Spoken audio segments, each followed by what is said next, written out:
when you're down and confused, and you don't remember who you're talking to. Concentration slip away. You call your baby so far away, and there's a road with a fish-tipped glove, and that eagle fly with a dove. And if you can't be with the one you love, honey, love the one you will, love the one you will, love the one you will, love the one you will. Don't be angry, don't be sad, don't sit crying over a good time you had. There's a girl right next to you, and she just waited for something to do. And there's a road with a fish-tipped love, and the eagle fly with a dove. And if you can't be the one you love, honey, love the one you will, love the one you will, love the one you will, love the one you will. Do do do do do do do do do do. Oh yeah.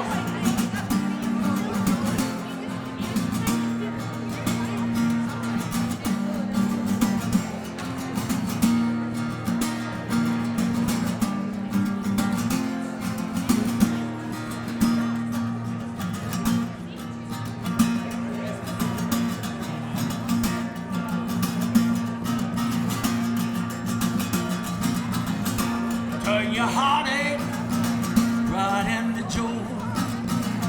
She's a girl and you're a boy. Get it together, make it nice. Ain't gonna need any more advice. And there's a road in a fish-tipped glove, and that eagle fly with a dove. And if you can't be with the one you love, honey, love the one you will, love the one you will, love the one you will, love the one you will.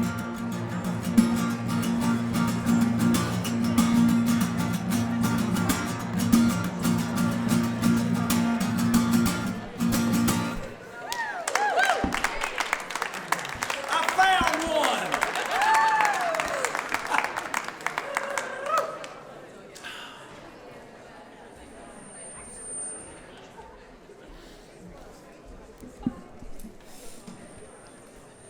Good evening, everyone. My name is Gretchen Argatis, and I am on the Story Night Board of Directors. We're so pleased to welcome you to Jump this evening to be here in person for our show. I was really appreciating the song that was just playing because it's on my, I've been like trying to start out the day in really upbeat, positive ways to counteract forces at play in the world right now, and that's on my positive workout jams playlist. So thanks for kicking the show off on that note. Thanks for noticing. Thanks. Well, we are really excited to have you here this evening. The art of storytelling is so much more compelling when there's actually an audience to be present and witness the stories that are being told. So thank you for being here. And with that, we are excited to welcome Jody Eichelberger, our artistic director, to the stage this evening.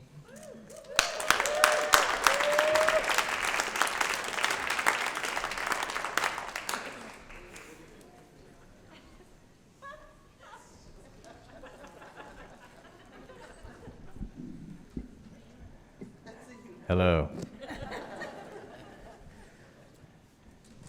I want to hear of your cravings and compulsions. Welcome to Story Night. And Harry Dial, everyone. Harry Dial. Now, Harry, correct me if I'm wrong, but you are playing the blues. Is that right? Anything that has blue notes in it. Blue notes. But yeah, south down around the Delta and everything in between, it's blues. You bet. And it seems. And some other fun stuff. And Cravings and Compulsions, would you say that's a pretty popular direction for lyrics in that genre of music? There's a saying that it gets good to you while you're playing. So yeah, if I go without playing for people for a while, it gets to me. Aha. Yeah, absolutely. They've written lots of songs about cravings and compulsions. Yeah, we're gonna hear some of them. We've heard a few already, haven't we? I got a couple. Got some more coming? Got some more saved up. Now, you don't sound like you were born and raised in Boise, Idaho. No, I was born in Virginia. Well, born in Virginia. My dad was a World War II navigator on a B-24, and he ended up going up and down, going wherever his job sent him, and we ended up in Nashville. And I tell people I'm from Nashville, but I didn't get into the music business until way, way late.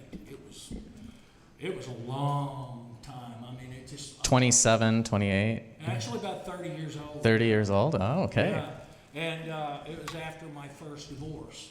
Uh-huh. And I'd played guitar, but I had a lot of pain that I thought I had a lot of pain. Yeah. When you're 30, you think you got a lot of everything. Well, it's a good thing you didn't want to be a figure skater. I'll say that, because that would... Actually, I did. Oh. No, I'm just pulling your leg. Well, we're so pleased to have you with us tonight. I'm happy to be here.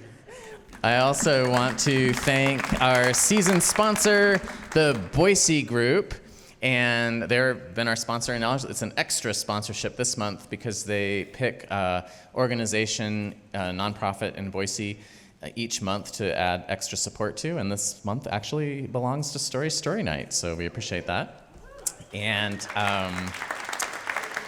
normally we have a show sponsor. We've kind of lost our show sponsors this season, so tonight the show sponsor is anonymous. However, they are a board member, and there are only 5 members on our board, of which I am one of them, and it's not me. All right, so yes, Cravings and Compulsions.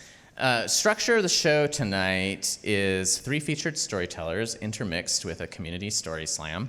And that is open to any and all of you. Actually, can I see by a show of hands those of you who this is your first time to a show at Story Night? Oh, there's quite a few of you. Wow, welcome. Great. So that is where you can add your name to the little Boise group box. And throughout the show, we draw a name and we ask for a 5-minute story on the theme, inspired by the theme, Cravings and Compulsions. And we are a PG-13 show. It needs to be your name that you enter and not the person you're sitting next to. That has happened on occasion. And yeah, so you're free at any time in the show to go over and pop your name in there, and hopefully you can share a story for us too. The other people that support us, and we're getting our morning jam in right now with some little arm calisthenics. Can I see a show of hands for those of you who are Story subscribers? Do we have some Story subscribers here tonight? Thank you so much. So Story subscribers are those individuals who receive tickets to our shows, to every show, and it's monthly support to Story Night, which we greatly appreciate, especially in the absence of some of our other sources of income. And anyone can be a Story subscriber at any time because it just kicks in the month that you sign up, and you can find that on our website. So, I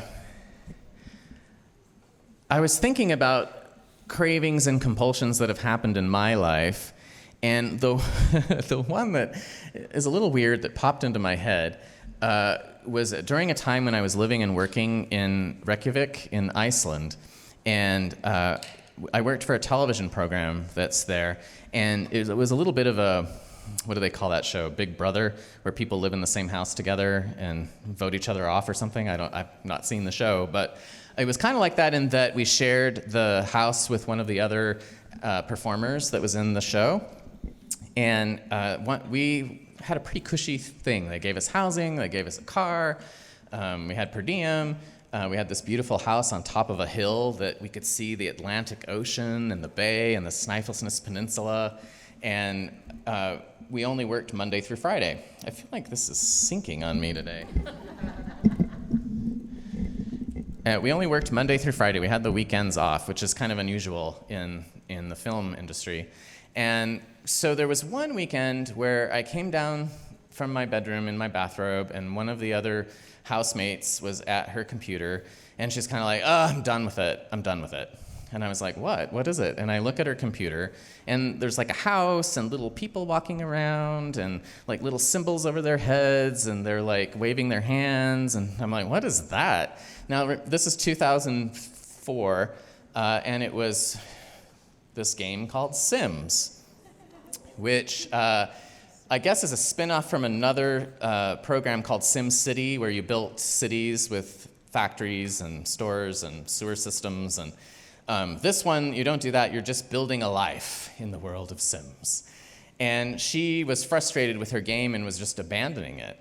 So I was like, I'll try it out. So I sat down at the computer, and things were not good. She had a couple, and he was unemployed, and the couple wouldn't even sleep together because they were angry at each other.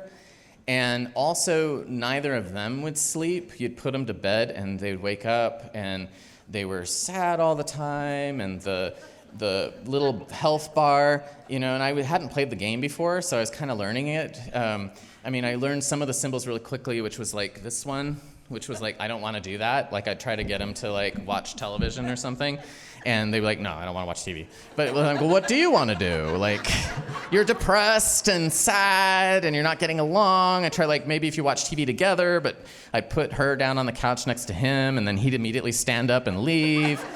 And it was just, and I looked for jobs, and, and then it got so surreal. There actually was a clown that moved into the house. I don't know if anyone else has happened this, I was just like, what is going on? I thought this was simulating real life, like jobs and building houses. No, this clown moves in, so now when I try to go to bed and put my character to sleep, the clown comes in and is just like, and the guy can't sleep, and he wakes up and he's like, ah! And the other symbol, of course, I learned all the time was this one, which I was like, that's when you have to send him to the bathroom. Because it's, and that's why I thought, well, we're really dealing with reality here. Like, there's even like bathroom breaks needed. Well, by the time the clown moved in, it was 7 or 8 o'clock at night, and I had been playing this game all day in my bathrobe, didn't shower. I was like eating cereal, making sure that their needs were being attended to as much as I could, watching it, couldn't, and I had to go to bed that night with this totally unresolved. And while I slept, I was dreaming about these characters in this world. And I got up in the morning, same pajamas, same bathrobe, went straight to her computer, opened it up, and started work, trying to get this. And then I started like thinking, well, what? I think I maybe even did a Google search, how do you get rid of the clown in Sims? Somebody said, buy a picture of a clown, hang it, and burn it. There's a clown in your house. So I had to do some remodeling because I didn't have a fireplace. So I built a fireplace in the bedroom. I bought a clown photo, and I stuck it in the fireplace, and then I burned the whole house down. So now we're on to Sunday. This is my last day of the weekend. And we continue, and eventually I rebuild the house, and I get a job, and then I thought, well, I'll just look in the phone book for clown removal. And do you know what? It was there. And it was $50. They came in and they removed my clown, just like that. And I got a job, and my couple started sleeping together again, and their health and their points started going up, and I was building a life, and it all seemed like things were going well. And today I looked because I couldn't remember, like, what did this even look like? And so I pulled up a YouTube video of Sims 2. No, Sims 1. It was the original Sims. And that video started, and do you know, I started getting it again. Like, I felt it in my eyes and in my body that I was like, can I still get into this game? Is this something I can do? Because I had a real craving and compulsion for that game that I did not know about.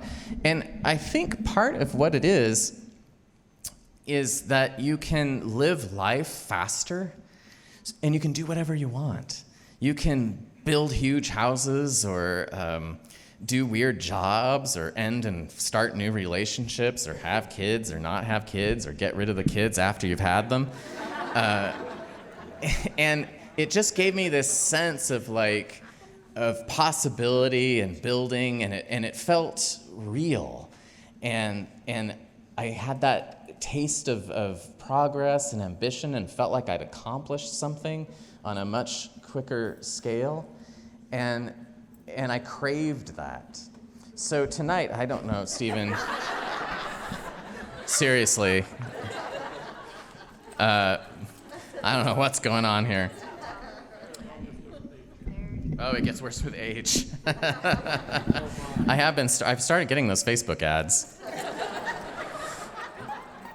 So tonight, this is what we're going to hear about, are some of these things that hook us, or these tastes or compulsions or feelings that we just can't get enough of. Which also reminds me of a woman I met on an Amtrak train crossing the country, and they seat you together for meals. And normally, well, I was in a fancy car, okay? I had a sleeper car, fancy people. And I noticed on this particular morning, she'd come from the coach section. Wow. Anyway, she sat down at the table, and she got her coffee, and she took a sip of the coffee.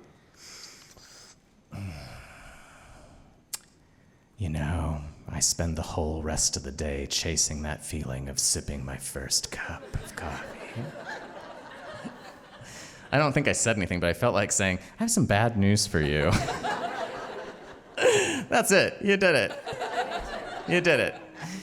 All right, so get your Slammer tickets into the Slammer box there, and I'm going to invite our storytellers up in reverse order. So first up to the stage is a storyteller who has been a Slammer. She's been a featured storyteller, and she's also been a guest host. Please welcome back to our stage, Beth Norton, running across. Let's see which color a seat she chooses. Oh, I thought so. Yeah, okay.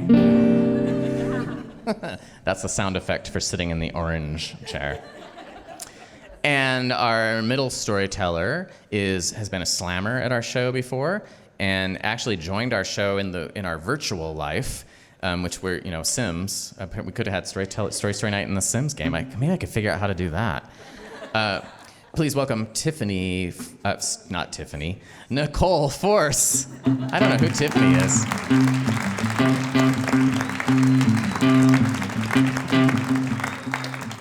She's getting a beer. I see, some liquid courage. All right, well, I guess she'll find her way to the stage later. Fortunately, she's not our first storyteller. Who is coming to the stage right now, also has slammed at Story Night, but it was like back in the Linen Building in our very early days, which we're rebooting now. This show was originally done in January of 2011. And so please welcome Dean Warboyce.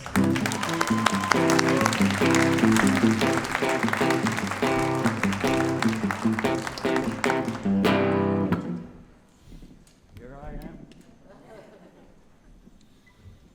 Our theme this evening, ladies and gentlemen, as you know, is Hooked. Hooked, our cravings and compulsions. Well, now, fortunately, I have been retired for 12 years, So I am sure that all of the statutes of limitations have gone by the way, and I can now reveal to you in public that I made my living as a professional enabler. And that's the truth. And I took to it like a pollywog takes to growing legs so it can get out of the water. I started when I was 20 years old, and pretty soon it got to where I could go to the person who was handling things for me. I learned real early. As an enabler, it's really good to work with a team. That way I didn't have to go get what it was that I was selling to these people who were hooked and who were craving and who had compulsions. I didn't have to worry about that. I didn't have to worry about which corner I was going to work on. I didn't have to worry about somebody interfering or wanting to push me out of there. It was really handy to work with a team. And it's true. They got 80%, 85%, 90% of what I made, what I sold. But you know, I did okay on that extra 20%, that extra 15%, that extra 10%. And I was a bachelor. I was getting along just fine. Within no time at all, it got to where I said, you know, I really like that one corner. And my handler says, well, Dean, that's your corner. I says, you know, I'd like to work about 4 days a week. I find that way I have time for other things. I always like to have time to do other things. I worked in stained glass for a while, taught that at Boise State University Art Department. I always like to write. I've written a lot of Idaho history and still write for Idaho Magazine. I always liked to work part-time, gave me time to get up at 10 or 11 in the morning, go out and do what I wanted to do all day long.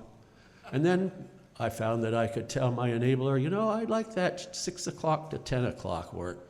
I find that the customers then, they're not so panicky, and I don't have trouble as I do others. Yeah, I could make more money other times, but doing what I was doing, selling what I was selling, I could get along just fine with 6 o'clock to 10 o'clock, sometimes 11.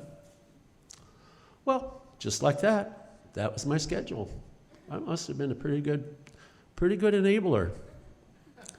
Well, it then got to where I'd take off for a month, go for drives around the country. I've always liked to travel. Back when in the 60s, I went hitchhiked around the country just for something to do. So I would go out for a week, a month, and I always had that push behind me. Yeah, you got to get back to work, got to get back to that corner. And so it got to where I'd just tell my enabler, I'd say, you know, I think it'll take about 6 weeks, but it might take 2 months. And it got to where my enabler just says, Dean, why don't you just call me when you get back? And I'd call when I got back. And usually the response was, well, are you coming in tomorrow? Or are you coming to go get your corner, how about tonight? Well, I could do that. I was close to where I lived. 35 minutes later, I was back at work. It was a nice way to live. I got to where I enjoyed it. One day I came back and I told my handler, I says, you know, I want to tell you that I do appreciate what you do for me. I do appreciate how you indulge my lifestyle. And I just wanted to let you know that I don't take it for granted. And my handler said to me, oh, Dean, she says, your sales are 25% ahead of anybody else's. You can just do whatever you want. Well, you know, the strange thing about that was I had never sold anything. I had never sold a thing. I can't sell. You know how it is. You get what you want, and then all of a sudden, oh, they're buying that. You want some more? You want some more? That's being pushy. People say, no, leave me alone. I've got what I want. I've got my craving is taken care of right now. Well, that to me is getting pushy. And I don't know if you folks know it, but pushers don't have a very good reputation. And I didn't want to be one. But I did pay attention. I knew that when people had just what they needed to fulfill their cravings, that they didn't want any more. And I also knew that if they got completely out, they might think, oh man, I'm tired, I'm strung out, I need to go crash. But oh, there's that place. There's that place where you're just about out. And you start to think, you don't really want it, and you start to slow down. And that, no matter how busy I was, I would notice it. And I'd go in the back where my team kept my stash. And I'd get that container of my stash, and I'd go out toward them, and I'd have a real nice little, you know me, you know I've got what you want. And I'd get up to them, and I'd take the cork off of that container, and I'd tip it so that what they wanted was just about ready to fall out. And I'd go right up to them, and I'd put it over their glass, and I'd say, do you want another glass of that Clos du Bois Cabernet? Well, folks, about 90% of the time, they'd be busy chatting with somebody, or maybe they'd be eating the last of that chocolate cake that I served to their table, and they wouldn't even bother saying yes. They just, yes, I do want another one of those. You just tip that right on into my glass. Well, when I was pouring wine at a table, I would always pour it into the other side so I'd be gentle on the grape. But I'd always pour it in so that it sloshed around quite a bit. And I'd pour it in so that it filled that glass up fast enough so that the aroma would come coming out of that. And I think that a lot of people didn't even notice that, but I know that their noses did. It made a difference to that table. And the last place I worked was Richard's up in Hyde Park. I loved working there. His food was so good, it made my job easy. They had some tables right along the window where the sun would shine in. And it was a glory to me to go pour that wine sloshing in, being a white, a rosé, or a red, in that sunshine in a glass that was polished so there were no spots on it to distract people. And it would sparkle in the sun. And it only took 3 or 4 or 5 seconds. But while I was busy with 10 other things to be doing right now in the back of my mind, I'd stop and I'd just drink that in, and I'd smell some of that wonderful wine. And that's what it's like to be a waiter. You enjoy these little moments that just give you a complete break from the dozens of things that you're taking care of at the same time. Well, I was a good waiter. I was a good enabler. But I also like to terrorize my customers every once in a while, just for the fun of it, I say. Unfortunately, I didn't get to do it very often, but every once in a while, in a situation just like this, it's usually 4, 5, 6 people, and the table would be all cleared off after dinner, and I'd come in with a cake and a candle. And I'd put that cake down, and everybody else at the table was saying, oh, good, here's their free piece of cake. It's their birthday. It's their anniversary. They get their free piece of cake from an expensive restaurant. And I'd light that candle, and I'd open my mouth, and I'd say, how the world can change. Well, everybody at the table was, wow, it's more than a free piece of cake. Everybody was really delighted. They were looking forward to it, except one person or maybe 2 at that table, and that's the people that I was singing to. I'd look at that person, and maybe it's because I'm projecting what I would be like sitting there, but I'd look at them, and they had a nice look on their face. Oh, isn't this special? But I knew in the back of their brains it was, dear God, no. Not a sane way. Let me die right now. I don't want to go through with this. It can change like that. I had 2 songs. I wrote my birthday song because all the songs were too snarky for adults, or they're too silly for adults. And they just didn't express my feeling of how wonderful it is to be alive and to, yeah, it's fun to go from 5 to 7, but it's also fun to go from 25 to 35. So I wasn't going to be snarky about the fact that we aged. I was going to say what I thought about how lovely it was. My song was okay, but oh, folks, my anniversary song, my anniversary song. I got this from Cabaret, the show Cabaret. First time I heard it, I'd never forgot it. And I've got to tell you that John Kander wrote a much more lovely song than I was ever able to. Due to one little word, married, see a palace rise from a 2-room flat. Due to one little word, married. For a while, I was working at the Gamekeeper. Real nice place, real plush, big seats. Pretty sure you're supposed to go and just sit for 3-4 hours. Go and dine. We didn't turn no tables. Every once in a while, we had a chance to seat a table twice, but not very often. Flambe service. I had to learn that when I started working there.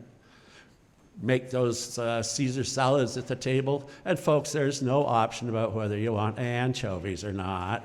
We sat there and we emulsified that raw egg and we we crushed those anchovies and put in the mustard and we put in enough olive oil so when we put this fresh greens in, they would be perfectly covered. It was a delight to work and it was a lovely place to be. I only lasted a year there. They didn't have windows. I had lived my whole life in the corner office. Ever since I was 20 years old, I was no longer in the dish room. I was out where the windows were, and it drove me nuts not to be able to see what was going on outside. So I was working at the Gamekeeper, and this old man and this old lady came in, and they had 4 younger people with them. I'd say 29, 30.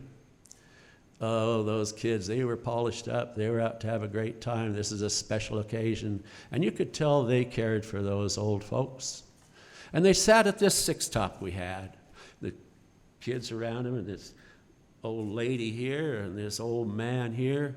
They sat there and they got their menus and they got their glass of water. And I came up to them and I was all ready to say howdy. And that old man, he looks at me and he says, I want you to know that I don't like these fancy things. I don't like them at all. I'm just a poor, dumb dirt farmer from Parma, and I'd just as soon be home fixing my tractor.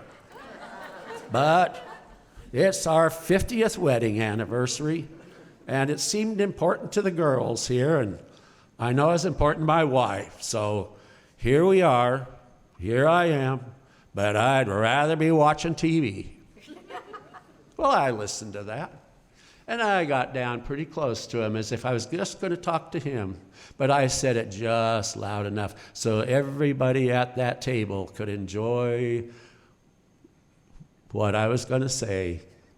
And I said, yeah, just a poor, dumb dirt farmer from Parma sitting on $3 million worth of land. And he looks at me. And I look at him. And we got along just great after that. We were a couple dudes who understood each other.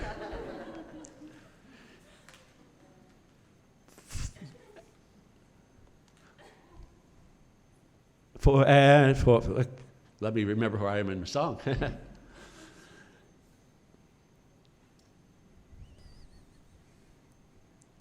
And the old despair that was often there suddenly ceases to be. Yeah, they finished their dinner, had a nice time. I crumbed their table so everything was clear. Came out with a piece of cake with a candle in it. Lit the candle. Got about this far through my song, and I looked down, and there was that old woman looking at that old man. She had a pretty mellow look on her face, I must admit, but you could tell she was adding it up. 50 years. 50 years of all the ornery, good-looking boys that were chasing my skirt, back at Parma High School 50 years ago, I went and fell in love with him. You know what? Look at those kids. What great kids. He's been a good father, and he's been a good husband. Yeah, he's a guy. I got upset with him at times, but he's been a good husband and a good man. And I'm still in love with him. It's been good, she was thinking. For you wake one day, look around and say, I look down at that old man, that crusty old man, doesn't like none of this stuff, rather be watching TV. And the crocodile tears were rolling down his cheek so fast, then falling off his chin. They were coming so fast that they were just bouncing off his shirt. And he is completely oblivious. He had no idea I was watching him just sit there bawling. He had no idea his girls were. He didn't care if his wife was. The only thing he knew was that he loved that woman with every molecule of his being. Somebody wonderful married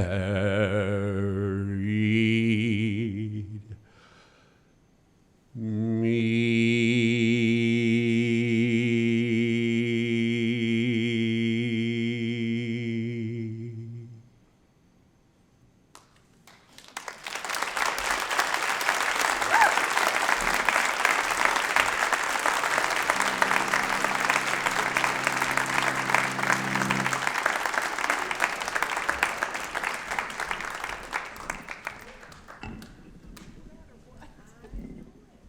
Thank you so much, Dean.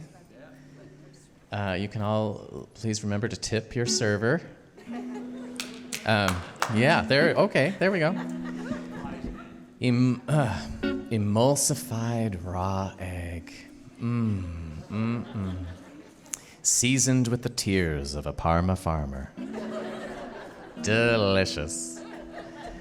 Hey, do we have any tickets in our Boise group box? I'm seeing an affirmative. Hey, we're going to get to hear a story slam from somebody out here. Let's see who we got. She's shaking the box. Oh, excellent. I was also a singing waiter. Dean, did I tell you that?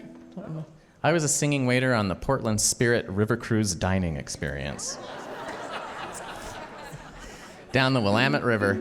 And my birthday song was When You Wish Upon a Star. And my anniversary song was from Gypsy. And it was All I Need Is the Girl. Interesting choice. One time I switched it out a little bit. And I sang a song by Stephen Sondheim from Sweeney Todd, a really romantic musical. But there's a song in there called Joanna, and I thought, hey, this will be fun. This woman's name is Tiffany. I'll just replace Joanna with Tiffany. Yeah, it scans. Somehow it didn't sound the same. It's like, I feel you, Tiffany. It didn't work.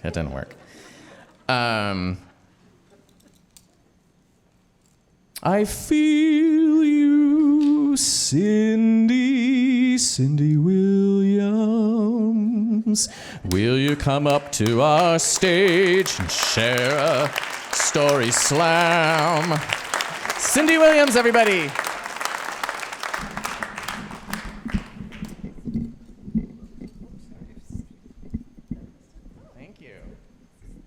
Thank you. Hi. So my best friend Tiffany back here talked me into coming. And I was thinking, what is my biggest compulsion? Like, I got all of these stories story after story. I'm like, what do I do that's PG? And finally it's like, with all of these stories, I mean, really, my compulsion is stories. So it all started when I was about 4 years old, and I went to visit my Aunt Mary in California, and she volunteered in the library at a little Episcopalian church. And I went with her every day, and she let me use the swing line one day, and I became immediately addicted to the swing line stapler. I was stapling everything to the springtime bulletin board. Flowers, sure. My tiny Holly Hobby purse, you betcha. And I just kept going and going until they caught me, right? And then they're like, what can we do with you? Read to me, tell me a story, tell me a story. And so then I followed them around, all the librarians, including my auntie, begging for stories for like 2 days. And finally, she had been clearing the shelves. So she reaches into the trash can and wipes off a Dr. Seuss book, which obviously we would not do now. And, and she hands me this Dr. Seuss book and has me go sit down, and she teaches me how to read. Like right there, I was 4 years old and just absolutely excited to be away from home for the first time and to be in a library where I kind of had carte blanche and could go anywhere I wanted. And so she taught me how to read this Dr. Seuss book, and before you knew it, I was in a corner with a stack of books like this, 4 years old, figuring out the words, and it didn't bother you unless I couldn't sound it out. And that just started a lifelong passion and for books and stories and libraries, really. So I read that book, and I read probably 15, 20 more, but I just kind of kept the same stack because, I could tell that I had been pushing my luck with the whole swing line thing. And then I went home, from my vacation. Mom, I learned how to read. And she's like so proud. She's taking me everywhere. Oh, she can read. But then, it wasn't as much fun when we got home and I found her bookshelf, and she's like, put the Harlequins away. You're 4. And so then it became a kind of a game, because this is like 1979, right? To find enough media for me. How much would keep me out of the things I shouldn't touch. It took me from being, pulling on everyone's shirts and apron strings all the time looking for another story to just looking around the shelves and seeing what I could find. And that was, fairly dangerous. I was very inquisitive, and I could sound out almost anything by the time I got home that summer. So, I read some things I probably shouldn't have as a child. Probably shouldn't have let Mom catch me every time, although eventually she did give me the worst one. I was like 30, and she brings out, this kind of like mid-80s smut, and she's like, you might as well have it. I was like, I've probably read it more than you. So yeah, and then that turned into telling stories and asking other people for stories, and it just continued throughout my entire life until eventually finally got that library science degree and, little design research so I can get the story myself. And it all started with a slightly unsanitary copy of Dr. Seuss. I believe it was If I Ran the Circus, which they don't print anymore because it is very racist. But, I was 4, I had no idea. And in 1979, half the people around me probably had no idea. So that was my first book. And that is how I got here, I guess. Thank you.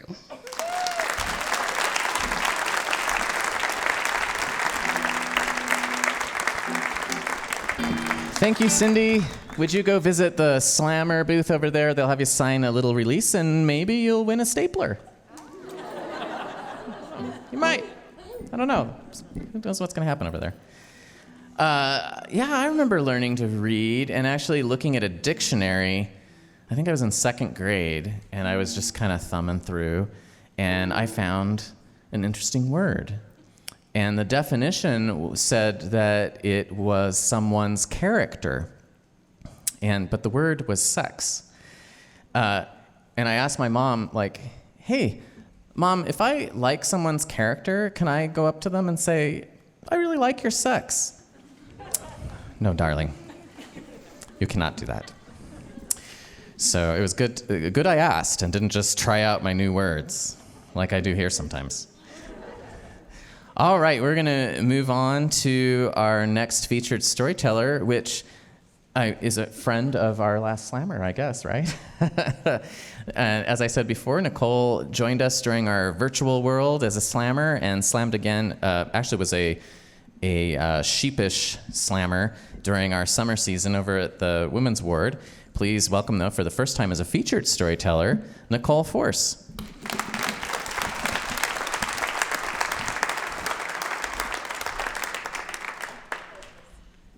Before coming to Idaho, my family grew up in Moses Lake, Washington.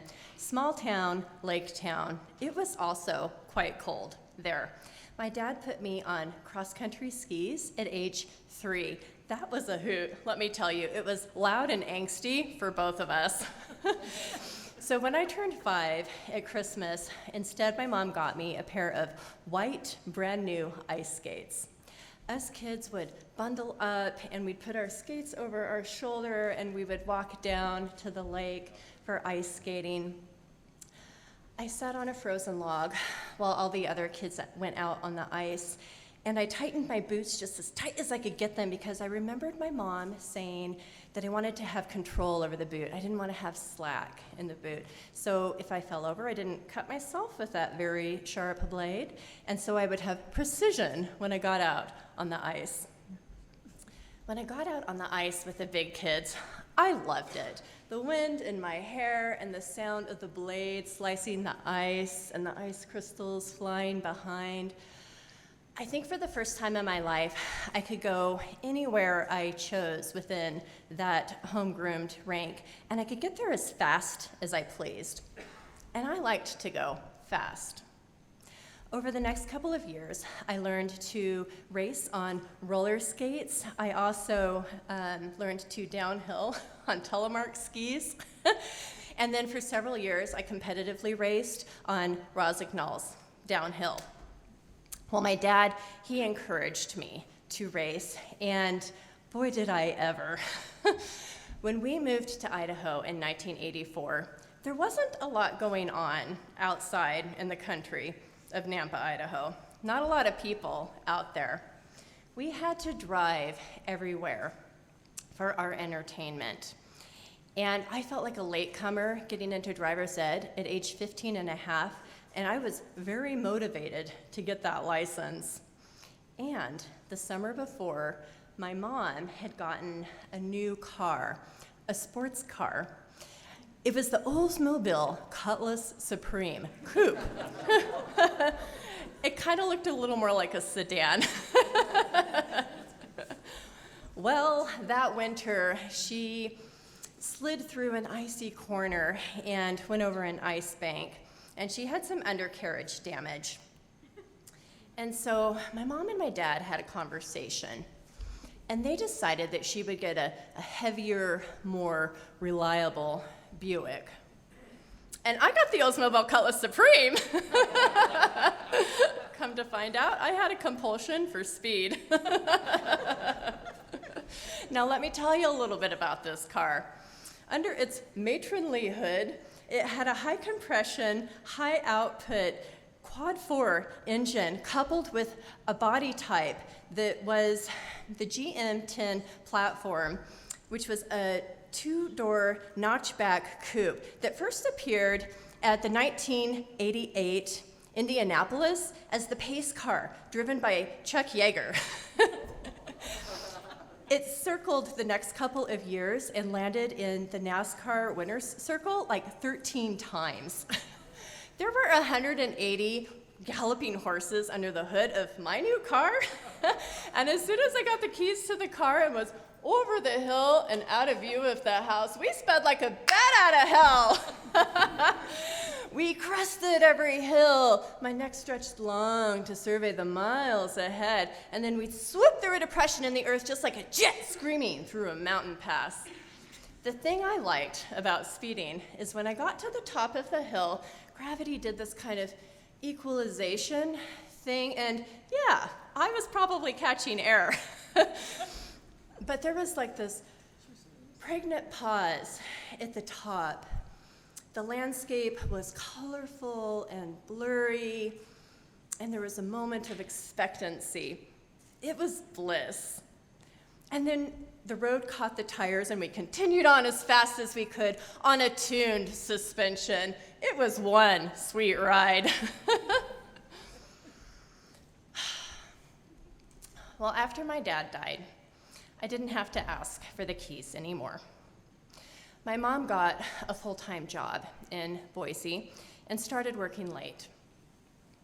And I know this was an overwhelming time for her, trying to restart her career after losing her life mate, struggling to make payments on that big, beautiful house out by the lake. And then there was me. But it was me who took the realtor's phone calls when she had to put the house up for sale. The realtors would inevitably call between 4 and 6 p.m., and they would give me 15 minutes to vacate the house and ask me to be gone for about 2.5 hours. There was nowhere to go. So I got my purse and I got my keys, and I drove.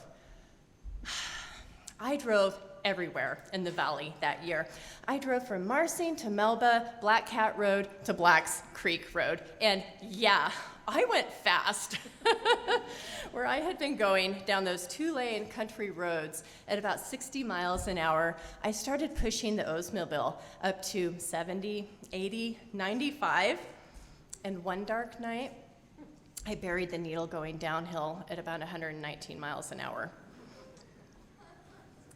I remember screaming past the farmer's field about a mile from my house, and there was a shade tree in the field with these owls living there, and they came out to fly next to me, and they were like floating backwards beside the sides of my car. And I had heard that some people believed owls were messengers of the underworld, and I wondered if they had a message for me. Like maybe I was trying to outrun death. But daytime hours, I just didn't think about such dark things. I like to cruise around 90 miles an hour with my music loud. People saw me coming and they got off the road. Well, I was cruising past the farmer's place at 90 miles an hour one morning, singing out the window, and the back right tire blew. And I didn't know what it was, so I tapped on the brakes and the wheels locked. I started sliding from one side of the lane to the far side of the other lane, and I wasn't slowing down. I was going into a Tokyo drift. So I started looking for somewhere to go, and there was the farmer's field with a ditch in front of it. So I tightened up my body around the wheel, and we jumped the ditch in a Dukes of Hazzard maneuver, and we landed in softly tilled, fresh, deep soil. And we came to a sudden stop. Bump, bump, bump, bump, bump. Well, I sat there for a little bit. It was quiet.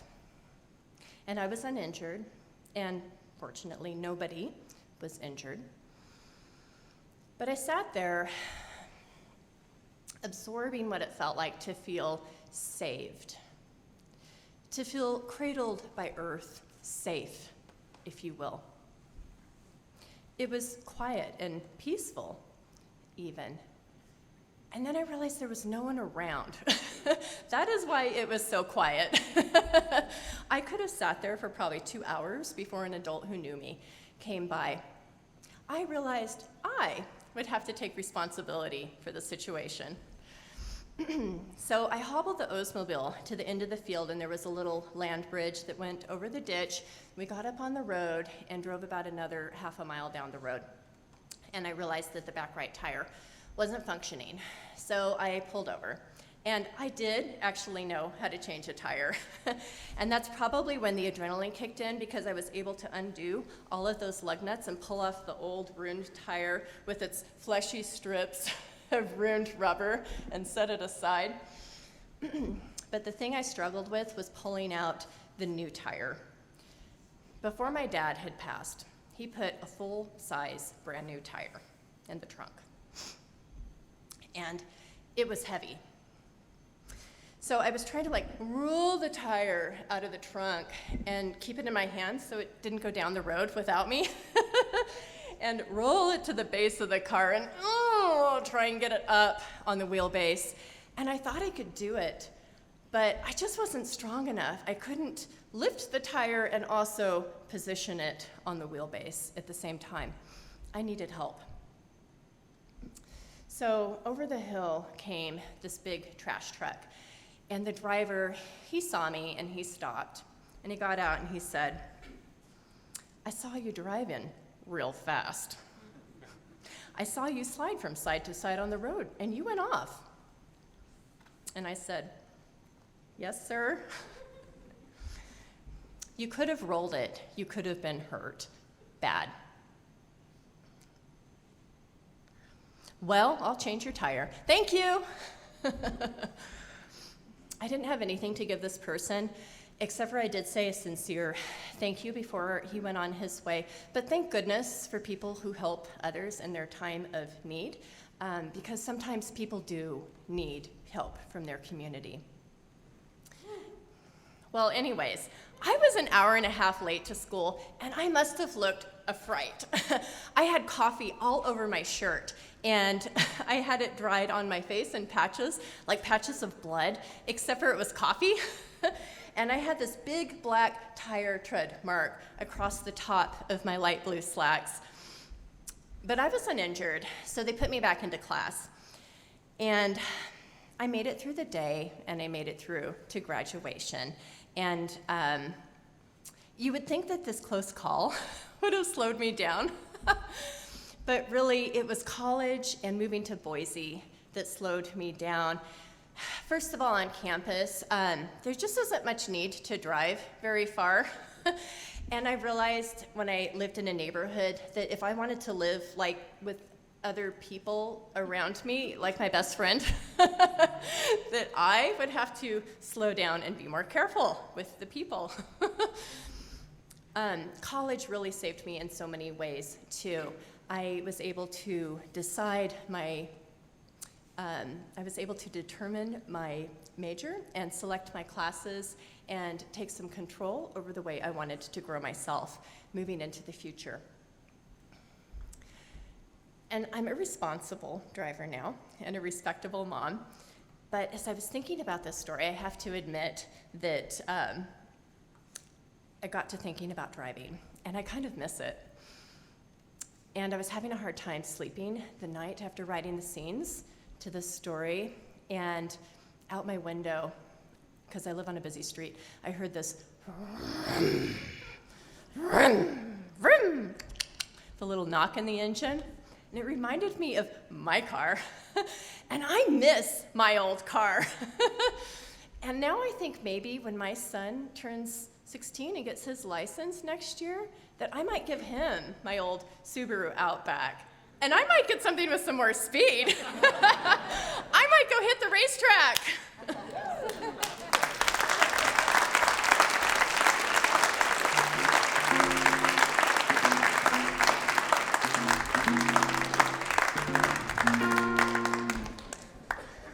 Thank you, Nicole. All right. I forgot to mention, too, that Dean actually has a new book that just came out, available at Rediscovered Books. Oh, you have fans. All right. They must have already read the book. It is The History of Gay Bars in Boise, Idaho. So personal interviews and recollections of where they were and what happened there. And he gave me a book about the history of Boise High, because we both went to Boise High. That was neat, too. So that's pretty fun. We have some message here from our from our season sponsor. The Boise group is Hooked on Boise. We are a small, carefully curated group of deeply experienced... we could use some musical underscoring under this, if you don't mind, for our Boise group people. They paid for the full package. The Boise group is hooked on Boise. We are a small, carefully curated group of deeply experienced real estate agents who live and work in Boise's most Boise neighborhoods. This is affecting the way I'm reading this. I'm like, we are serving the world's greatest clients who have a craving to live in the Treasure Valley by being compelled to deliver exceptional professional real estate skills in 100% Boise style. We're going to take a 10-minute break, refresh your drinks, enter the slam booth to tell a story in our second act, and we'll see you in a few minutes.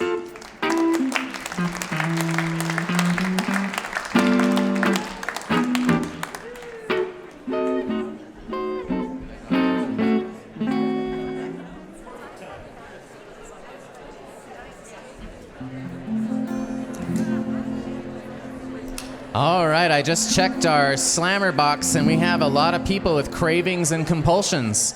So we're going to launch into our second act here, but we're going to start off first with a featured song from our guest musician, Harry Dial, a song by Brownie and Sonny, I'm Gonna Tell God How You Treated Me.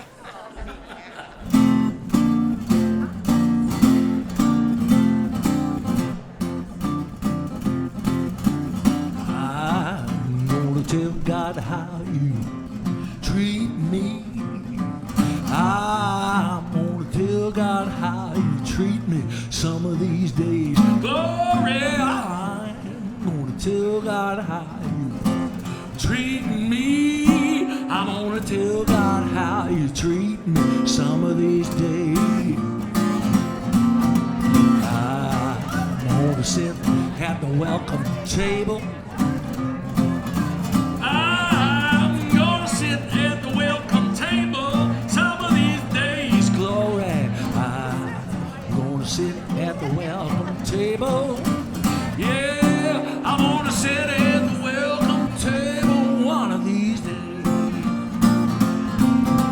I'm gonna walk and talk with Jesus. I'm gonna walk and talk with Jesus some of these days. Glory.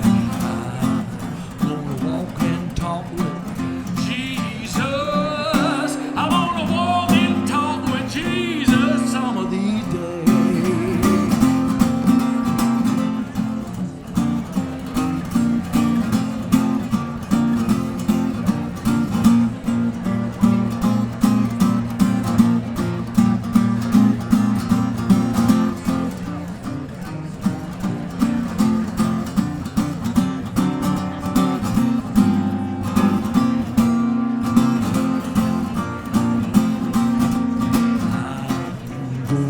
God, how you treat me.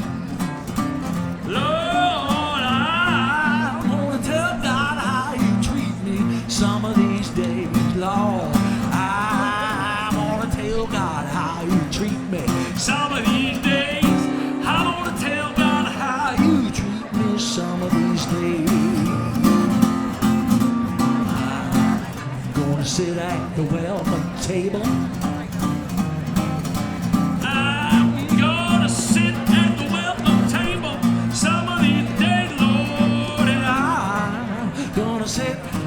Welcome table, and I'm gonna tell God how you treated me someday.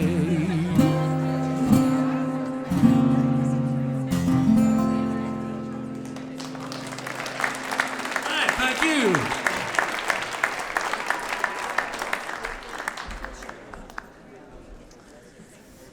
Thank you, Harry. All right, let's dig into our box here and find a person who's hooked.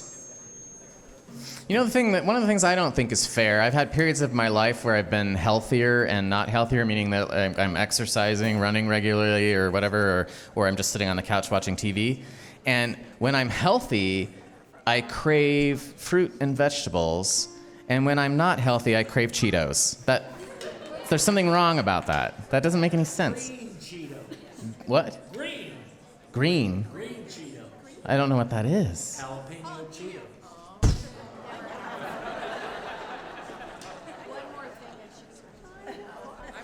Wow, green Cheetos. All right, here with her green Cheeto story is Annika, or Annika if I'm being fancy. Here she comes. Welcome. You have 5 minutes to share your story on Hooked. And this evening, if you're a slammer, you must have purple hair. Thank you. Hi, it is Annika. My name is Annika. And when I was a kid, we were like partially kind of raised by my grandpa. My mom was a nurse who worked 12s, and my dad worked like usually 7 to 3. So we'd go to my grandpa's house a lot. And when you spend that much time with a grandparent, you get really comfortable at their house. And I remember I was probably like 6 or 7 years old. And to preface a little more, I've always been like, I think my favorite sugary drink has always just been lemonade. I feel like that is a good staple American drink. And I was just like, I think my dad had just arrived to pick us up. So it was like a late afternoon. It was probably the summer, because that was usually the time we went over to his house. And so it's like 3 o'clock on a really hot Boise afternoon. And my dad and my grandpa were in some other room talking about whatever. And I'm just going through my grandpa's fridge trying to find some sugary beverage to consume to fuel my little 6-year-old body before I go home to my dad and give him hell for the rest of the evening. And so I find my grandpa always had he was obsessed with Arrowhead water bottles, and he always would drink water out of Arrowhead water bottles and nothing else. And it had to be the one with the nipple on it, and he insisted that we clarify that it had the nipple on it. And so I found one of my grandfather's Arrowhead water bottles with the nipple on it in the bottom shelf of the fridge, and it was full of lemonade. I was like, yes, perfect. So I just start absolutely chugging it, downing it. And my grandpa comes back in the room, and he's like, Ani, did you drink that? And I'm like, yeah, Grandpa. And I think I'm literally crouched down. I remember being crouched down on my knees and right in front of the fridge, just sucking this down like a little 6-year-old. And then my dad comes in the room, and my grandpa just has this look on his face, and that feeling of mortification, embarrassment that you can only feel that deeply when you're a child sets in. And I remember feeling my face get so hot and knowing that I had done something wrong, but not sure what. And then my grandpa said, that definitely had alcohol in it. So I'm really about to go give my dad hell for the rest of the evening. And my dad and my grandpa, I don't really remember, I was so young, but they're kind of just going back and forth well, how much alcohol did it have in it? And that's one of the details I don't remember. Being a 6-year-old, I probably wasn't, didn't really know. And we're debating, and I'm just literally still sitting there in front of the fridge. And then my grandpa looks up about eye level and sees another water bottle full of lemonade, another Arrowhead water bottle, and he takes that one out of the fridge, and he takes a swig of it and says, oh, this is the one that has alcohol in it. And so, disclaimer, my grandpa and my dad did not accidentally let their 6-year-old have a shit ton of alcohol. It was totally fine, and I did not get wasted when I was 6 years old. And it was all good, and I did really enjoy the lemonade, so I'm glad that despite the embarrassment, it all ended up okay.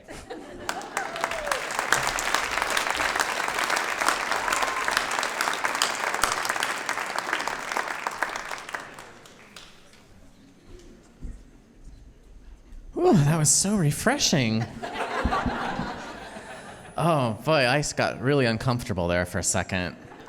I think I was just thinking about my cousin when he was in the hospital for something. They did a sample, and he gave the sample, and then he switched it out with the apple juice that the restaurant had sent up earlier. And when the nurse came back in, he said, "I'm sorry, is this a weird color?"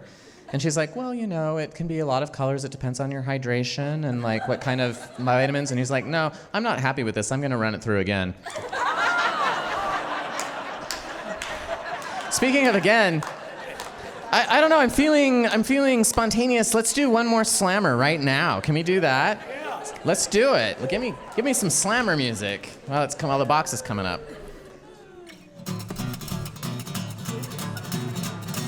These are my slammer moves.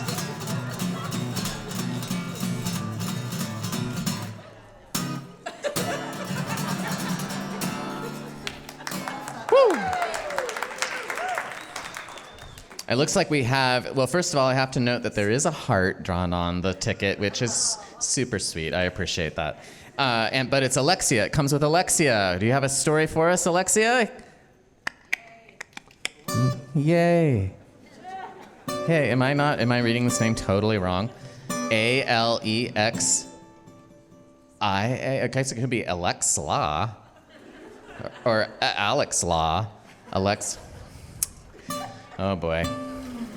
I think there's a K at the end. Really? This isn't happening? Oh my God, it's so embarrassing. Now you can't come up because you've waited too long. It's gonna be super awkward and weird because we'll all be like, why didn't you stand up when he called your name? Oh. All right, we're gonna try again.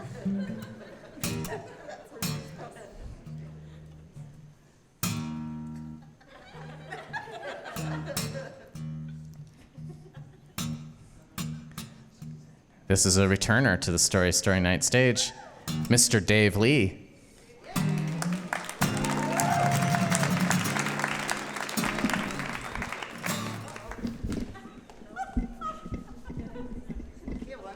No, he's coming. He's coming. I see him.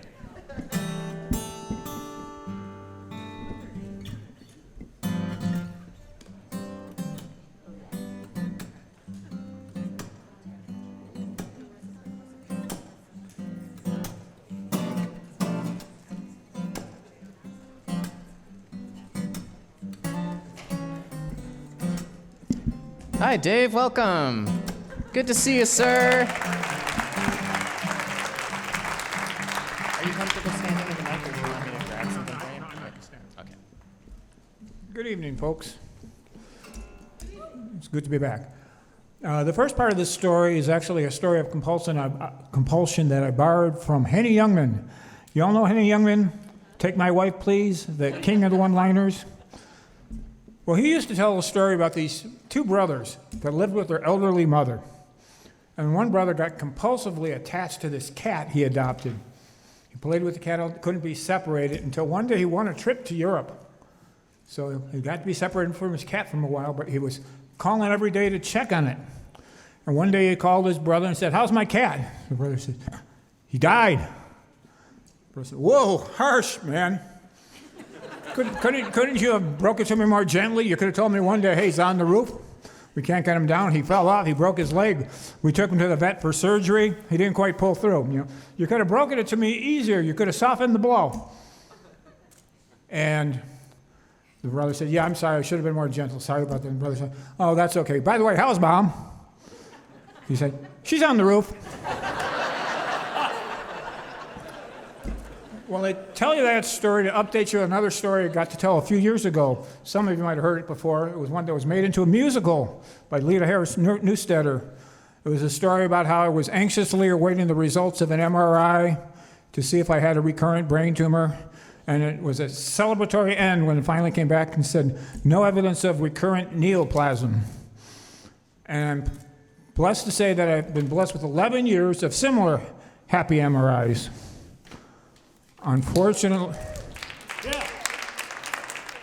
the recent news has been not as good. This thing started to show its ugly head again last summer. And initially the doctor was very optimistic. It's something they could manage with treatment. But so far it's not turned out quite that way. I had a couple rounds of chemo and then had another MRI in December, and the doctor talked to me afterwards, and when the doctor says things like, "This is the hardest part of the job. It's not what we had hoped for." So I guess what I'm trying to tell you, and what I'm trying to come to accept over the last few months, I'm on the roof.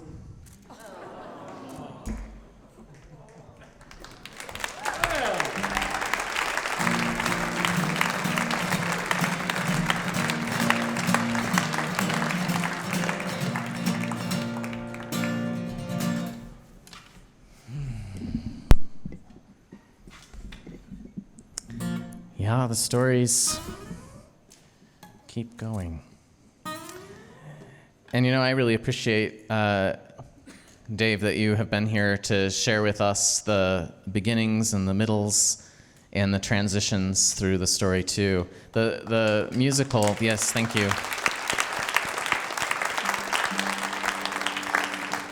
I mean, that's what makes storytelling, to me, super dynamic, is when people are willing to come up here and be vulnerable and share the things that aren't necessarily with a ribbon tied on it, but it's the stuff we're working through, the stuff that we're trying to figure out. And stories really help to do that, not just for ourselves, but for the people around us who love us and care for us. So thank you. I'm trying to think of a way to put our next storyteller on a more neutral footing here. We're just going to go, though. It's appropriate. Good. So I'm happy to welcome back another important person to Story Night. Please put your hands together for Beth Norton.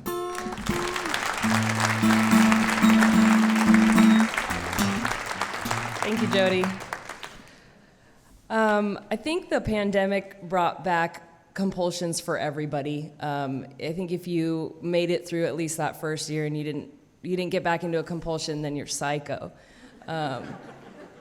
For me, my way of handling things with the pandemic at first was just to kind of block out everything that I had lost and focus on what I could do and get through. I was about halfway through a master's degree, so I just kind of put my head down. Most of my classes were online, and I finished it. And then right after that, I went to work at the Capitol in the legislative session last year. And after all of that really intense brain work and after that crazy legislative session, I was so ready for a break. I went back to one of my compulsions, which is service industry work. And like Dean, I have been in it a long time, probably about 20 years off and on. I started when I was 16. And I saw that one of my favorite restaurants was hiring. And so I was like, I just want a fun summer job. The reasons why I love service industry work have remained the same over all these years. It's fun, you get to move around. I like the tips. I like that little hit that you get. You get like a little, it's like a Facebook, like you get a little dopamine, like every time you get one, And then depending on the day, if you get a good one, it's like, oh yes. And then if you get a bad one, it's like, oh, or it's like, yeah, fuck it, whatever. I'm too good for this anyway. And and I also love the people. I love the people that work in the service industry. They are typically young, except for Dean, and sorry, Dean, and maybe they're going through school or like working through things in their life. They've typically just come from places, rough places. They know how to hustle and are super funny and know how to entertain. And so I do love the people that work in the service industry. And it is a challenging environment, though, also for me particularly. And probably for most of the people that work in there, but it's not regular hours, not regular pay. You miss weekend things and birthday parties and things like that. And there's just a lot of fluctuation. People are coming and going all the time, and there's just not a lot of job security in that. And then also, as Dean mentioned, you're a professional enabler.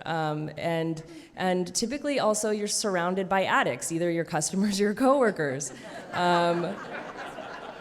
And denial is like the parent of addiction, and you kind of have to entertain it in order to get through it. And maybe part of my compulsion has to do with the fact that my father is an alcoholic, his father was an alcoholic, my mother is an alcoholic, her mother is an alcoholic, her father is an alcoholic.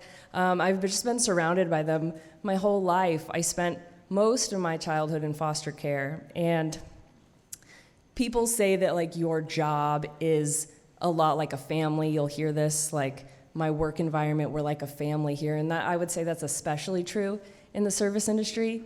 But I would say it's more like a foster family, in that when they're done using you for work, they could just let you go. That was my experience anyway. I really, the last service industry place I worked, I really loved it. My coworkers were some of the best that I had. Kind of like Dean mentioned, the food's great, and that makes your job a lot easier. And the clientele was great, and I really loved it. But one of the side effects of my childhood is complex PTSD. And this is not something that is generally talked about or familiar in our society. So I'll try to just give a really quick breakdown of what it is. People use the word PTSD a lot for things inappropriately, but when you have PTSD, it's like your body's memory of when your life was threatened in some way, and then it plays out in different ways. Complex PTSD is when your life was threatened by someone who was supposed to take care of you.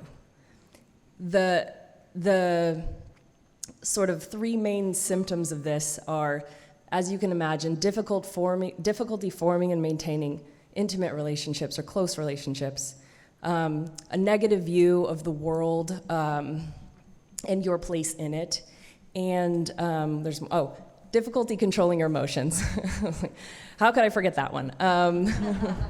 I have all of these things, and that makes working environments very challenging for me because they simulate a family environment. This is something I've really struggled with my entire life.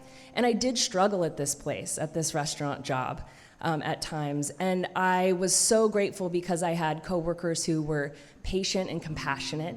And when I struggled in ways that were ridiculous, right, to the outer eye, but in my mind, completely real, they just surrounded me and showed me love and compassion.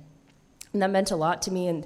And as I progressed in that job, I started to blossom. I started to, with my coworkers, just really feel more open and more comfortable being myself. And I had a good time. I did still struggle with, and I'll frame this might sound like a sidetrack, but I got my natal chart read by an astrologer once, you guys. And she said 3 things to me that really stuck out in this situation. She said, it kind of came into my mind when I was struggling at work. She said, you're going to have difficulty with male-dominated hierarchies. She said, which is, okay, duh. But, yeah, who doesn't? What else is I'm forgetting the second thing. Oh, man. You're in difficulty with male-dominated hierarchies. And then there's something else. And then basically she said, you're going to need to, you're going to want to maybe leave a job. Oh, she said, yeah, this is so key. She said, you need to be in a place where your thoughts and ideas are valued, right? Also, duh, but yes, right? Sometimes you need to be told these things.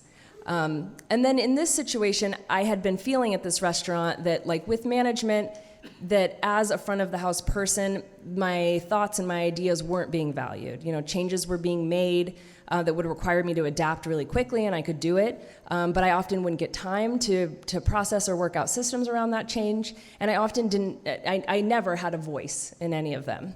And I was noticing this was starting to bother me, and I had started to look for other jobs, but what kept me at that job was my coworkers. I loved it, and the nature of the work. And so I was thinking about leaving, and then there's a third thing that my astrologer had said to me, which was, before you leave a job, you need to ask for what you need. Ask for what you need.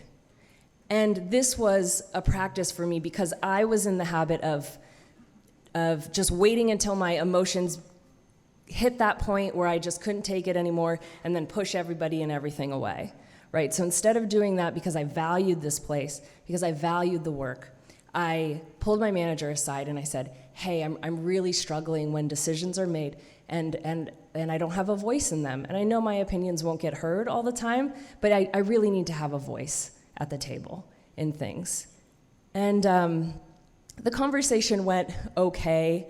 There were always some warning flags there. Again, it's not an HR department there, these people don't have training. It didn't go great, okay, is what I'm saying.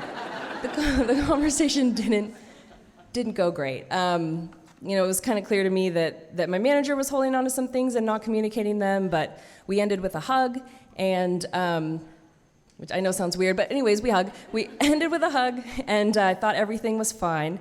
And then I went home, and I noticed going into the next week that I didn't have a schedule for the next week. And so I text my manager, and I was like, do you know when the schedule will be out? And he asked me to give him a call, and so I made him wait a few hours, and then I called him. And because I could feel it coming. I kind of had a sense of things, you know? And immediately when I called, he picked up and he just said, we've decided to let you go. Yeah. And I've been fired so many times, you guys. I have been fired, I have been dropped by friends, I've been dumped, I've been abandoned by both of my parents. It never stops hurting. It never stops hurting.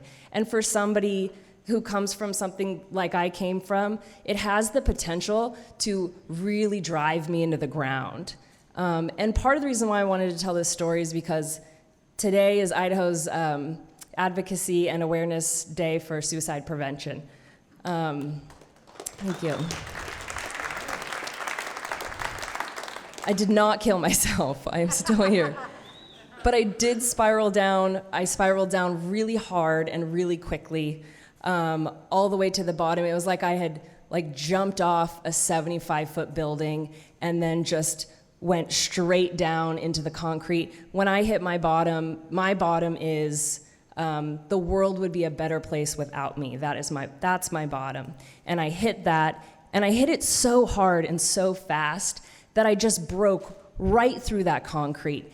And I leaned on friends. I called and talked to everybody I knew. I didn't let one moment of shame or this was my fault or any of that enter. I just broke right through it, and I hit the largest trampoline, catch pad you could ever imagine, and I skyrocketed up. I bounced back so hard. Thank you. Thank you. I started singing every Gloria Gaynor song that you can imagine. If you don't know who that is, that's I Will Survive for one of them that you can think of. I was just lifted up by support from my friends and my community. I felt corralled by them. I had people that were like, I'm never going back to that place. And I had people who were like, let me help you with unemployment. And I had people who were like, come work with me. You know, I got it from everywhere.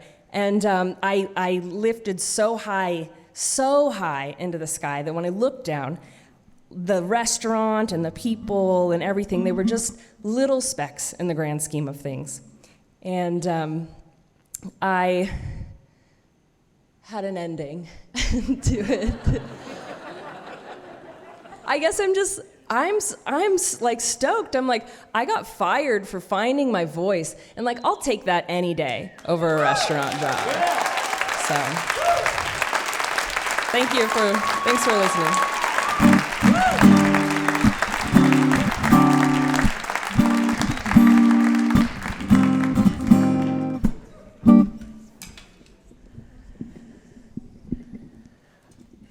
Much better to be, as a server, fired for finding your voice than as a musician, right, Harry?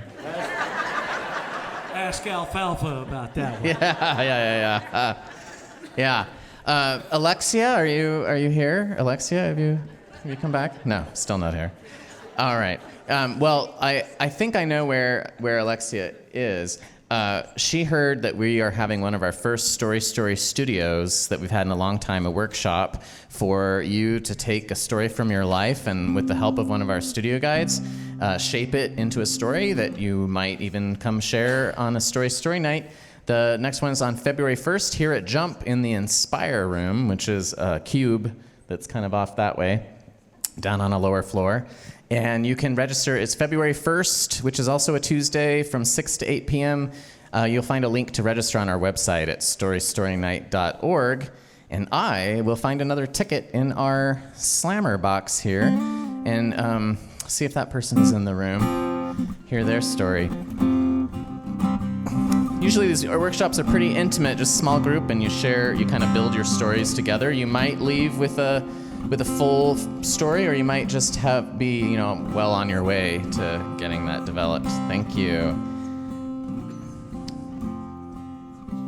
This name seems familiar to me, and let's see if it's true. I feel like this person is a surfer who I met by the wave over in the Live Work Create district not too long ago. Let's see if this person looks like a surfer when they come up on here. Brandon, are you a surfer? Brandon Walter? Brandon Waiter? Yeah. Brandon Wolf, maybe? All right, I'm looking for the surfer vibe here. You're not the person I met, but you do seem to have water on your... Is there water on your sweatshirt? Oh, yeah, see? There's a boat, and the fish are surfing in the stream.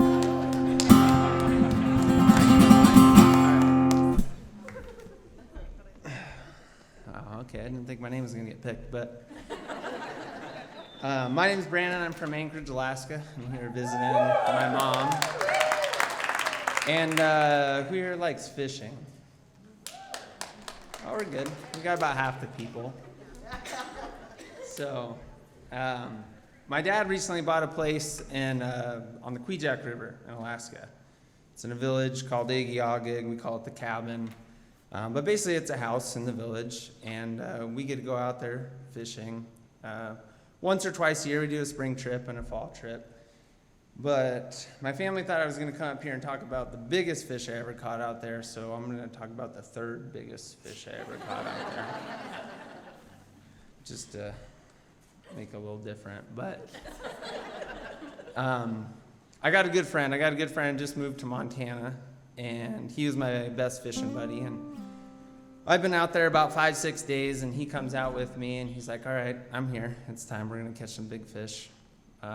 Let's get down to it. And sure enough, we go out first day. We have been doing pretty good. I don't know what kind of size trout they got in the Boise River. I haven't fished it. But there's some big fish up in Alaska. And we pulled a 28-inch rainbow out the first day, which was good. We've been struggling. We've been getting 24s, 25s, so we get a big fish out first day. And we go to the next spot, and we're feeling good. We're like, all right, this is it. This is the day. And I hook up on this fish. And I've just been getting into spade fishing, so it's all fly fishing.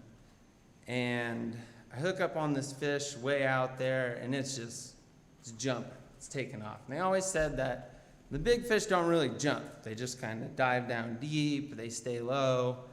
Well, this thing just blew up out of the water over and over again. It jumps 5-6 times. I'm looking at it way down the river. I'm like, oh, that looks like a big fish. This is getting serious. And it just like tires itself out in 2 minutes. And I'm going in. We're trying to land it. And I have a decision to make. I was like, do I pull this thing into the really weedy section right here, or do I walk it down like another, 40, 50 feet and try and land it on the only rock bank I can see? And it kind of just comes all the way into me, and I get it, and I'm looking at it, and I'm like, oh, this is a serious fish. We got to get this. I got to get a picture of this thing. And it dives off into this little creek, this little like cut bank. So all the river's flowing in really hard to this section of the dirt, and it's got all the roots coming down, and my line gets tangled up in the thing, and all of a sudden my line's tight. And I saw the fish already. I was like, well, I gotta get this fish. I'm not gonna let this fish go. And I run over, and I'm waist deep in the water, running over, and I get there, and I'm looking at it, and the fish is here, and the line's all tangled up here, and I was like, all right, I'm just gonna grab the line in between. We'll cut it, I'll pull this thing in, and we'll get them. Sounded great. I was like, yeah, this is a foolproof idea. I got this. And as soon as I grab that line, the hook pops out of the fish's mouth. And so I got about 3 feet of water, but I got it kind of blocked off from the river. And I was like, all right, well, I'm just going to dive in the river right here. I'm going to block the deep section, and he's going to have to go that way.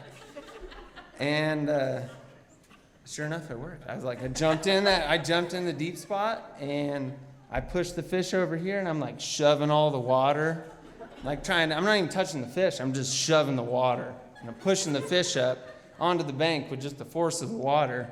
And I do it about 2-3 times. Meanwhile, I've jumped upriver with my waders on into it. So now I'm just fully soaked. completely. This is also like October 8th in Alaska, so I don't know if that like the water temperature's like 42 or something. And yeah, I get him all the way up on the bank, and I got him in the grass. I'm like, all right, I didn't think that would work at all. So now I'm like, all right, where's my picture, buddy? I'm like, oh, I sent him the other way. So he's about like 200 yards up the river. And I sat there and I looked at that fish for a moment, and I was like, well, that was a pretty cool experience. I liked it. He jumped out of the water. I caught him. I didn't think I'd catch him. I'm pretty sure if I did that 50 more times, it would have never happened. He would have got around me somehow.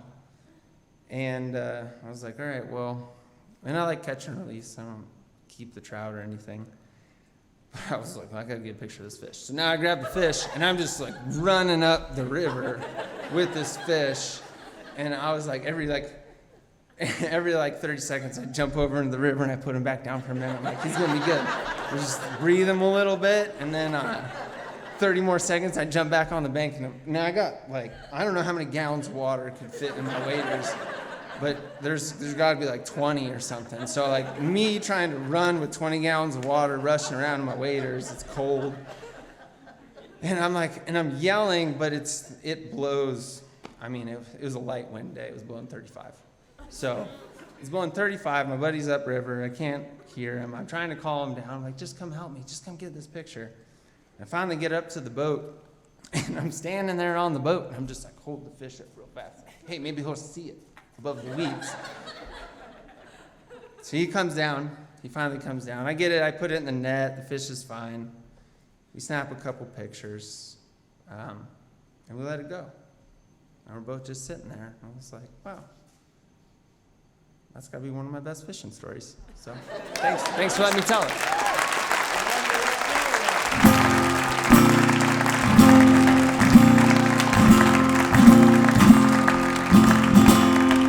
Thank you, Brandon. Please head over to the story booth and sign that release form if you would. That is his third biggest fish. Okay. Do you see what he did there with our theme, hooked? Yeah. I like that. I appreciate ingenuity. I learned, I've seen Alone, so I know how all that works. That's, big fish dive deep and eat. Oh, okay. That's how I learned that I became a big fish in Boise. It was because all I do is dive down and eat, So I was like, hey, all right, we got it. I'm gonna dive down into that slammer box. That sounded dirty all of a sudden. That's for our late night show.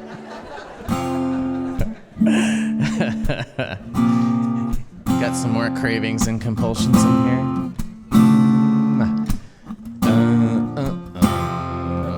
We're looking for Amos. Come on up. We're looking for Amos. Here. Yes. Is that you, Amos? He's waving. Yes. All right. Please welcome our storyteller, Amos.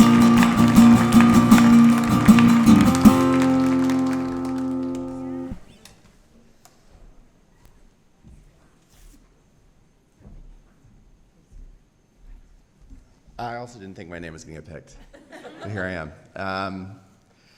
So my name's Amos, and I've worked in politics for a very long time, pretty much since I was a little kid, and it's brought me a lot of weird places with some very addicted and compulsive people who are kind of on the circus train of the campaign life.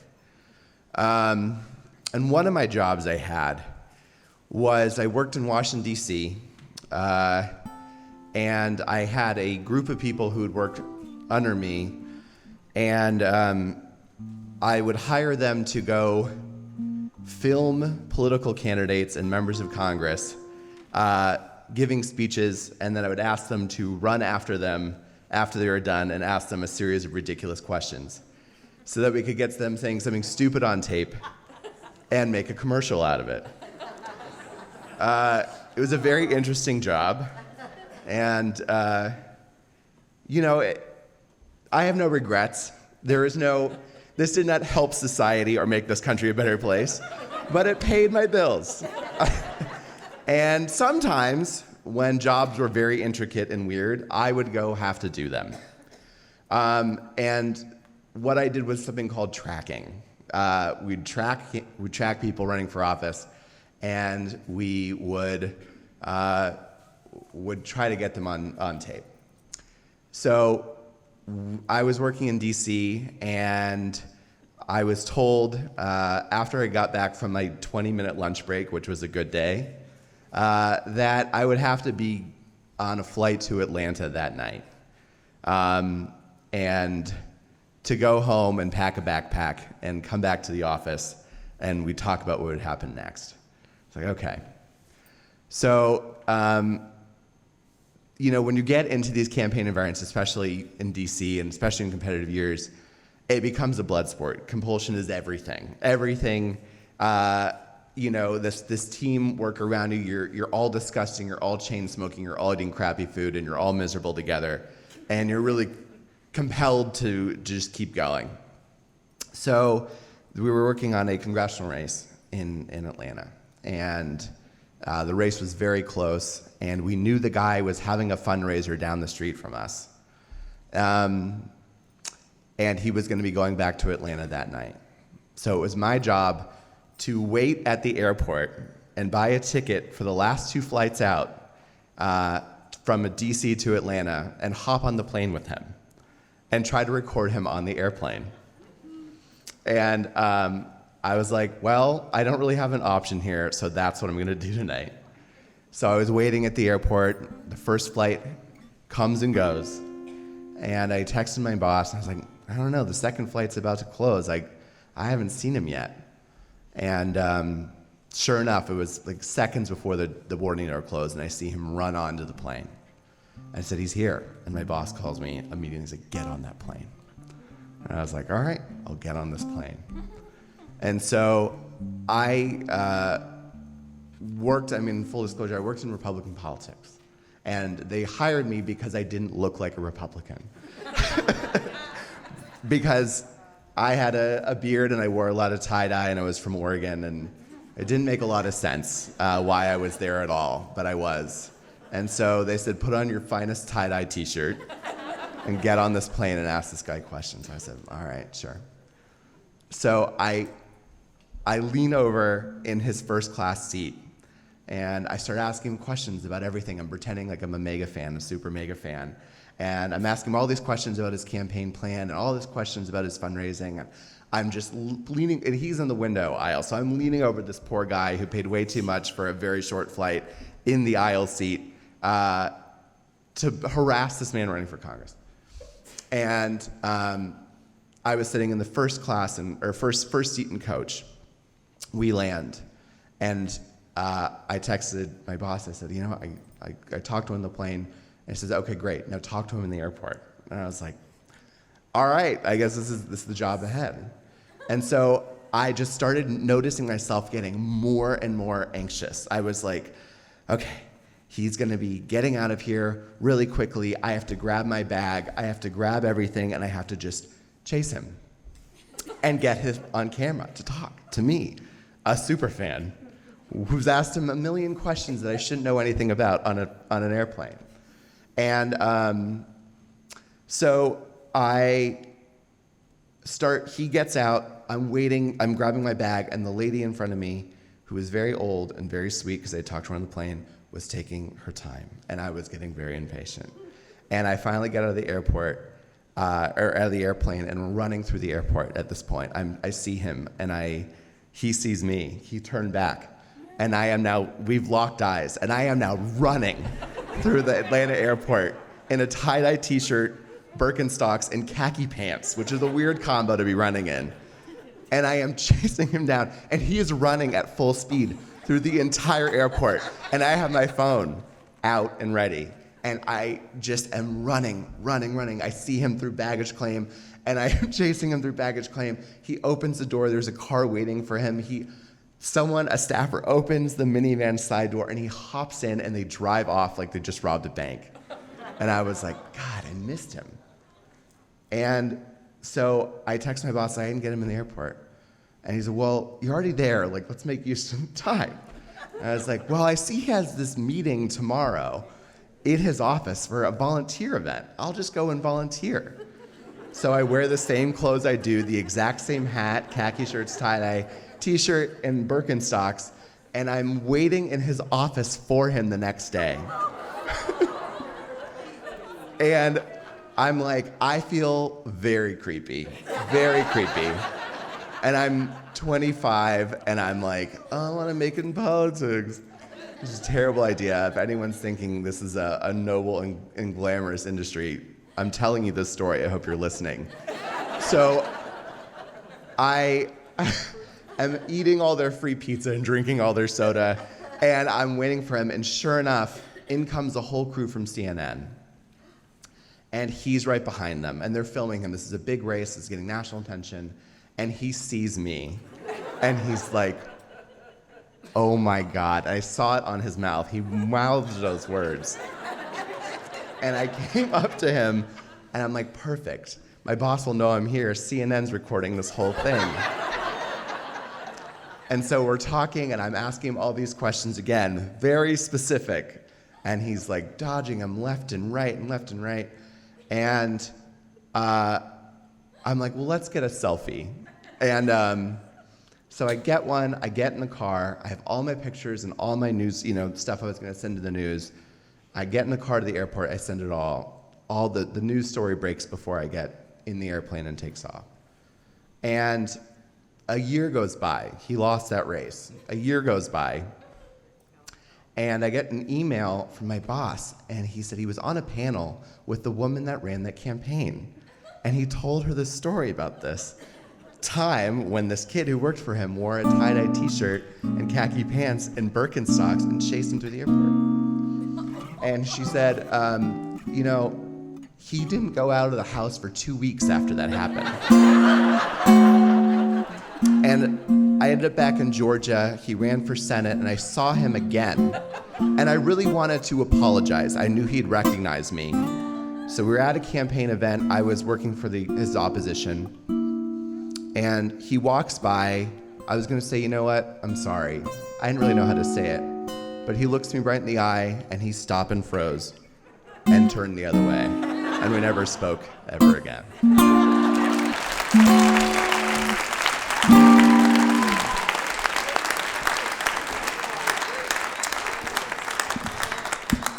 And if he's listening to this story now, you still didn't apologize.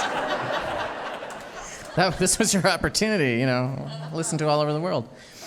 Wasn't that a wonderful time when you had to wait until after a speech to get a person to say something stupid or crazy? You really should have hired to break these politicians down if you wanted to get down to that basic level, is a singing waiter. I could have gotten the information out. Let's do another slammer. This might be, we'll check the time. This might be our last slammer tonight. Let's see how we do. All these people putting in their names in that don't expect that to get drawn. I don't know. You gotta find your voice. Yeah, but you put it out in the universe that you will be picked. Because Holly Beach, it's happening to you right now. Holly. Sitting in the middle.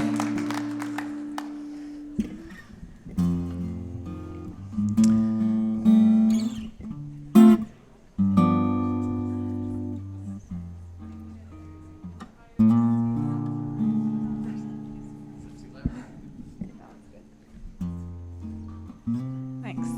Hi, everybody. Thanks for sharing your stories. It's been really fun. My name's Holly, and I didn't want to think about cravings because, as Beth said, the pandemic does weird things to our cravings that I'm not ready to admit to myself yet. So I was like, no, I don't have anything to say. And then Nicole / Tiffany, as you were introduced, she mentioned Nampa. I was like, oh yeah, my childhood. That's where I grew up. And I grew up in a pretty religious culture.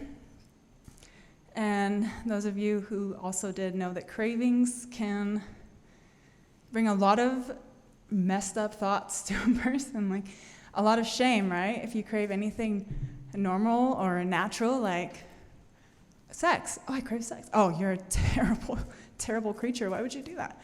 So cravings kind of are tied to, it can be tied to a lot of guilt and a lot of shame. And I remember growing up, like, all I wanted to do when I was like a preteen is read those stinking like preteen magazines, like Vogue, but there was like the 17 and even like a younger kid version. My mom said, no, I don't want you to have bad body image. So she got me instead a magazine that was like a Bible. It had like Bible verses, but like coupled with like makeup tips.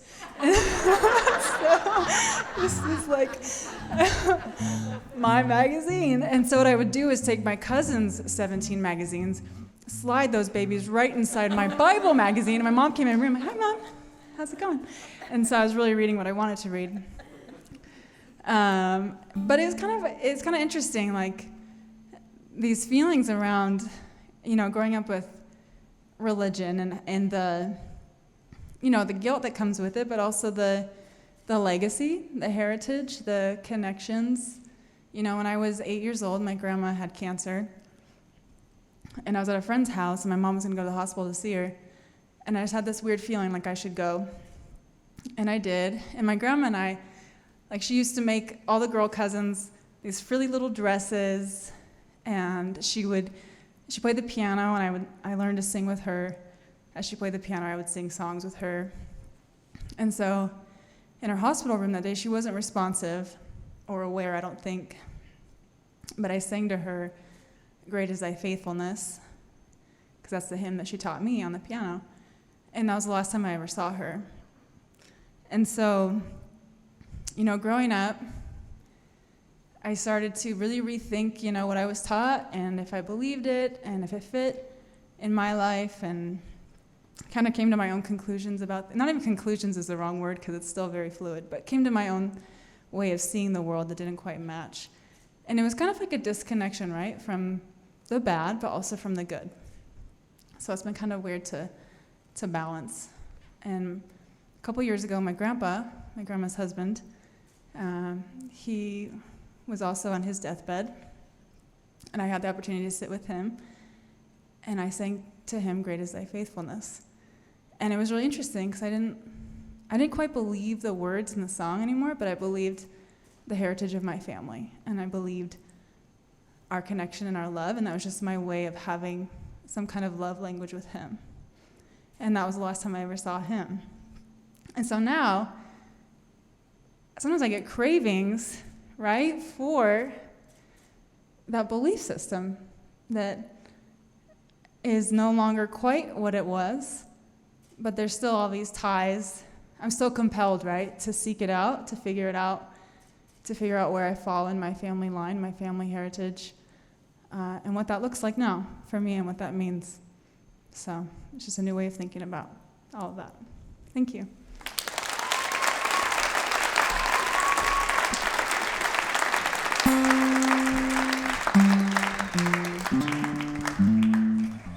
Thank you so much. I'm reminded that the musical that Dave Lee referred to earlier that was about his story was titled Page 1 of 2. And, there is a lot to that, and in your story too, that what we experience with friends and family, we're on page 1, and there is a second page, whether that be legacy or your ideas of an afterlife or whatever that is. And for us, this is just page 1 as well. We're going to continue. I have some thank yous to do, so we're going to transition over to our theme song here. Thank you, Harry, again for playing with us tonight.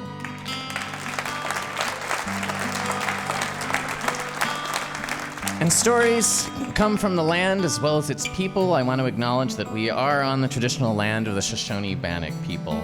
Story Night is supported by public funding for the arts through the Idaho Commission on the Arts, the Idaho Legislature, and the National Endowment for the Arts. We also receive funding from the Boise City Department of Arts and History. Remember, you can listen to podcasts from all our shows on iTunes, Stitcher, SoundCloud, or go to storynight.org and click on podcasts. We also have a radio show that's on the Sunday before this show on Radio Boise, our local community radio station. That's on Stray Theater from 5:30 to 6. You'll hear some of these stories and maybe even some of your stories on that radio show.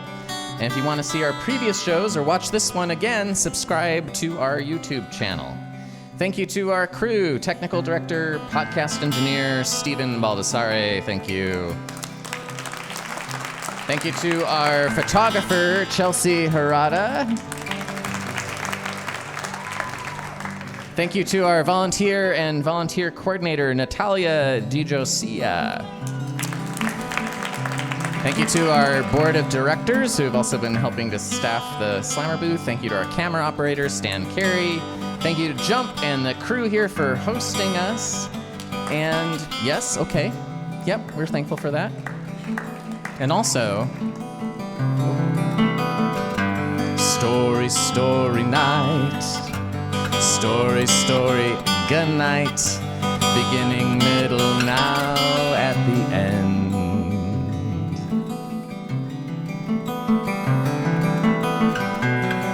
Authentic,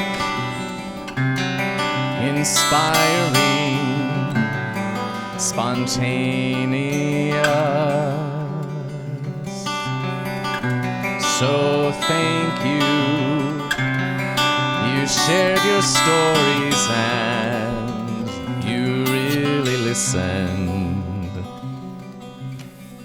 I might have come here as a stranger,